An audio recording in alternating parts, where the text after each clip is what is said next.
भगवान गौतम बुद्धको जन्म न त इन्डियामा भयो न त नेपालमा।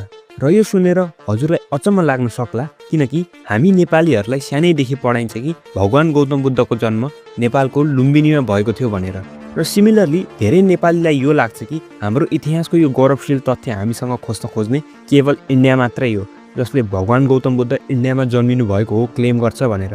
तर यो कुरा आदि मात्रै सत्य हो, किनकि भगवान गौतम बुद्ध हाम्रो देशमा जन्मिनु भएको हो भनेर क्लेम गर्ने इन्डिया मात्रै होइन, किनभने श्रीलङ्काले नि यस्तो क्लेम गर्छ कि गौतम बुद्ध श्रीलङ्कामा जन्मिनु भएको थियो भनेर। जहाँ एटलिस्ट अहिले आएर इन्डियाले सिद्धार्थ गौतम चाहिँ नेपालमै जन्मिनु भएको हो, तर उहाँ बुद्ध चाहिँ इन्डियामा आएर बन्नुभयो, सो सिद्धार्थ चाहिँ नेपालमा र बुद्ध चाहिँ इन्डियामा जन्मिनु भयो भनेर भन्नु र सेयर गर्नुपर्छ भन्छ। तर श्रीलङ्काले त अझ सिद्धार्थ गौतम नाम गरेको कोही व्यक्ति नै इतिहासमा एक्जिस्ट गर्थेन, र जसलाई संसारले बुद्ध भनेर चिन्छ उनी असलमा गौतम समना हुन्, जो श्रीलङ्कामा जन्मिनु भएको थियो। र बुद्ध मात्रै होइन, राजा अशोका पनि श्रीलङ्कामै जन्मिनु भएको थियो। तर ब्रिटिस कालमा अङ्ग्रेजहरूले इतिहाससँग छेडखानी गरेर राजा अशोकालाई इन्डियन राजा बनाइदिए र सिद्धार्थ गौतम नाम गरेको फिक्सनल पात्र बनाएर श्रीलङ्कामा हुनुपर्ने बुद्धको जन्मस्थललाई लुम्बिनी हो भनेर विश्व सामु गलत प्रचार गरिदिए। र अङ्ग्रेजद्वारा गरेका यी ऐतिहासिक गल्तीहरू सच्याइनुपर्छ भनेर श्रीलङ्कन मङ्कहरूद्वारा युकेको हाई कोर्ट अफ जस्टिसमा लसुट फाइल, युएनमा अपिल र जेनेभामा प्रेस कन्फरेन्स गरेको नि पाइन्छ।